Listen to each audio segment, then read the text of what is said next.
fenga bannayuganda tugenda kakasa nti olalo otunu tawangula nkiddamu gwe munnayuganda alina essimu ogenda kukola bwati ekintu kiri simple nnyo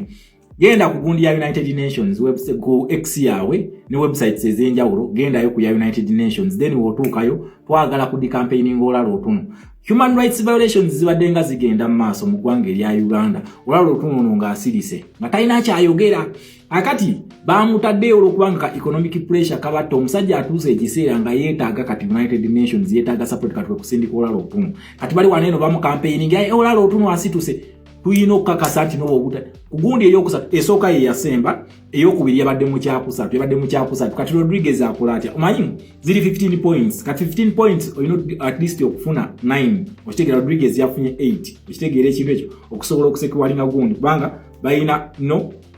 bayina basobola kuwa yes then nomula nakolaki nasirika busirisi ebigundi meka satu buli gundi bagibalako points 5 bazidividinga equally okitegeera ekintu ekyo then omuntu araisinga 9 points plus obeera okoze eki obeera okikubene bonabona tekulina omu yazikoze eki yazibiza naye nga Rodriguez at least yabadde very very close kubanga yafunye 8 points out of the 15 points ezinonga za United Nations Security Council. United Nations Security Council eriko bayongerako ebifo ebirala biki kati bajuza bayongerako ebifo 10 Africa ndoza tulinako ebifo 2 yes nga kuliko ono wa Liberia ne kuberako ne Felix Tshisekedi w'eggwanga erya Congo okitegeera ekino ekyo tumuyina so wali eri wakati tugenda kudde mabega ga Felix Tshisekedi wa Congo ye tukolera Felix Tshisekedi nze kyemanyi Felix Tshisekedi tasobola kukkiriza ono olalo otunu kuyita wakati naffe bannayuganda tudde mabega ga Felix Tshisekedi bano bebadde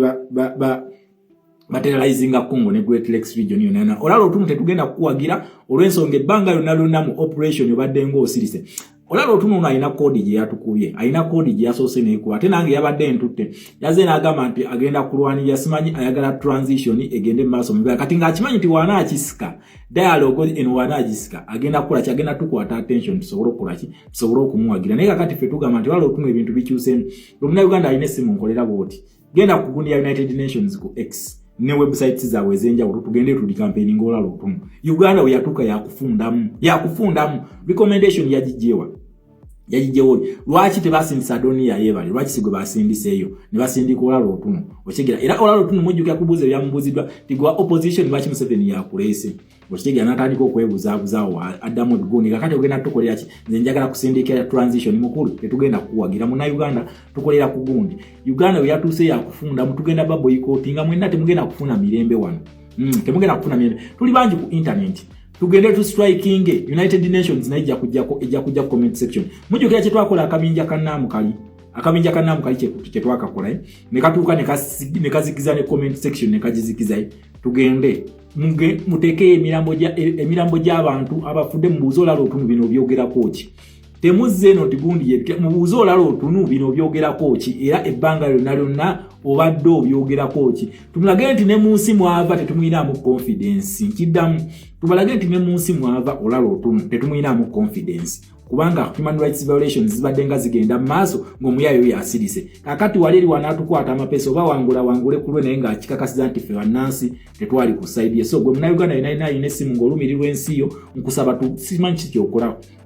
tugende tulumba olalo otunu tumulemese kana akalimu kangu nnyo tulwana ntalo tubuuka biswanga batuleetera kana akakulukuku ono olalo otunu just nkulukuku bazibi iti zonna ne tuzifukamiza ng'otuleetera ngu olalo otunu ajja tuyitemu agenda tuyita waso tugende wali yabadde nanga nkuta attention nga sinnamu bala nnyo mapeesa gano galina naye tukozeemu kagundi ka review gagundi ye engeri gyagenda okukigiramu wali ani asinga okukyagala si ffe tusinga okukyagala waliwo asinga okyetaaga alina enkofiira bweti era yamulikomenize kuluna akole kyagende jjukira baamusiba era olalo otunu okutuuka mu United States of America babadde okusika omugo kw'amaanyi nnyo n'okwegayirira kati United Nations n'ekiraba nti okay ono candidate ate ono agwa mu United Nations ne baga okay ne basaba United States of America kuba campaign ziri mu New York ne basaba United States of America ekole ki eggulewo okitegeera we yaggudde olalo otunu Lwakana Lugunda Adonia yebale ne bagenda bali basatu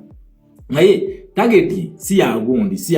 ya olalo otunu era lwaki tetugenda kumuwagira Adonia yebale ono mumulaba is a regime apologist njagala ojjuke nti essaawa eno abacapitalist United States of America etabukidde abasajja bano bazi sanctions ziri ebattamu omuntu ate jjukira ono alina veto powers tugenda kukijjako ekyo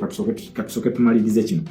Adonia ayebala ayagala kusinkana abacapitalist ono just bamuteereddewo nga decoy era abali mu United States of America donia yebalo yewe mulaba nga asalinkiriza mubbe kiboka de kwa kataina security mubba kiboka egunagirachi then ne ruhakana Rugunda akati bano basindise bano bahandula bagala kugira olalo otuno olabe gundi byagenda okwogerera so olalo otuno tetugenda kuwagira olwensonga nti yakwadde recommendation ate yatulugunya ate ogera ku human rights violation tozogerako kakati tubadde tukusaba twagala tukulagero ogenda kitegeera nti Uganda mbadde mbasaba woba oli busy nnyo tekirina kikigenda kukulyako genda ku XCI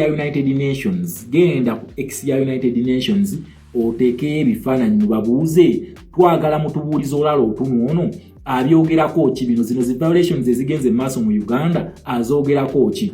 oyo tulina omulemesa wakiri Rodriguez akirye tubifiibwe byonna byonna Uganda byatuuka tugenda bazanya kifiiriza anti mwatugamba tuli ba hooligans kati mugenda tegeera kye bayita hooligans Vinka congratulations eyo mudawo ne mulimba bagita boycott mugenda tuulira tugenda kubizira byonna mujja tujja bateeka mu submission mamusaga bagita boycott na Uganda olalo tunu tugende tu boycotting candidate chaye okubeera nti no abera next secretary general wa United Nations tetumwagire banga nonna abadde asirise kuba tunyigiriza tatulimba limamba ina kyagenda okukolawo bayina ekyamanyi kyagenda okukola ebyo nabyo na just bigundi campaign addamu buzi bibuzo naye nga in actual sense aligninga bulungi nnyo n'abantu abakola ki n'abantu abatunyigiriza so ambassador olalo otuno yetwetaaga tumukoleko emikolo ng'obudde bukyali tunagenda okutuuka ali mu kkuba akalulunga nga takyalina kyakola ki kyatugamba so nkugambye kwe tugenda okukolera website ba X account ya United Nations kwe tukolera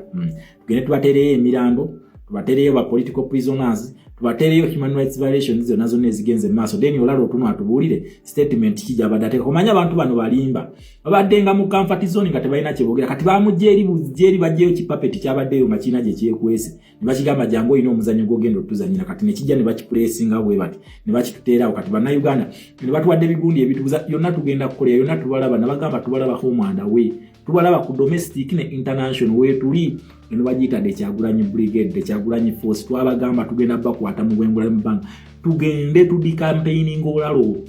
tumudi campaigning paka kuulya witeri kuzikiza gendo teke mwina teri simwe taina exterior kastoba nga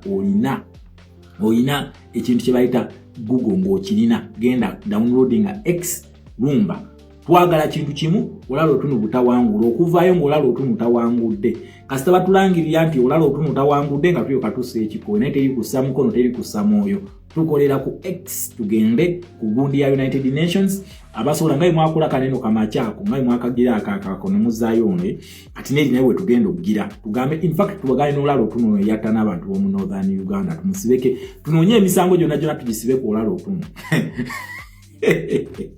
Akangera tuke kisera nga bakulikanizwe bafuga enseno nga mulowooza tulimba so tugende tumusibeke emisango olalo tungwe nonya buli musango nagono gumutekeko bagambe yakwekane kwano twali tumunonya yamukweka tugenda kubawaayiriza mugenda kuwulya so ambassador olalo tunu tujja gye tuli yes abaana gye tuli n'abalala mujje mutwegatteko tabenga olutawo n'otulumaliza n'olutawo lwangu nnyo just kulemesa olalo tunu kwesimba kuba secretary general nga tweyongerayo kasa tumulemesa imini okuwangula ekifo kino nga tweyongerayo sente zibafe bataddemu sente nyingi nnyo bataddemu sente okuva ku olalo otununga okuva e Uganda n'okuva e Uganda kukakukka baspendinze sente mpitirivu nnyo kubanga njagala ojjukire nti United States of America yakola ki yaba blocking adda okitegera yabasiba terije bagenda nga balina kugulira buguliriza okukola ki kati neri bali mu kupakira musibigwamu wa musolo otununga gambi gundi yasooka pose ezasooka olalo otunu yakola ki yasemba akati kweno yasesisemo ko yabadde mu kyakusatu kubanga yafunye 555 okitegera batano bagambye nedda batano bagambye okitegera ekintu ekyo so bwe tuli awo kakati bwe muna Uganda inaina ya galensi tugende tunesola tuwase kuitale jemu alinyiriza abazuku nti banna message for kibaji message wati emirizi we wali ngayo operation ya Uganda banyigirizibwa nze nasala okukola ki nasala okubera na operation sikabusisi kye nakola ki siyanga kinago yogera era ali gamba kabazuku lwe nkasera baganga okugizibwa unanga kubanga okozesa manyi gakuberedwa no bako kyoka wabula abantu bantu basala okubera mu kampati okitegera basala okubera mu kampati zone kakati twagala tukole ki twagala tubaje mu kampati zone okitegera ekyo so tugere kwewe mu bungi nnyo kuki omanyi bantu mwesuliya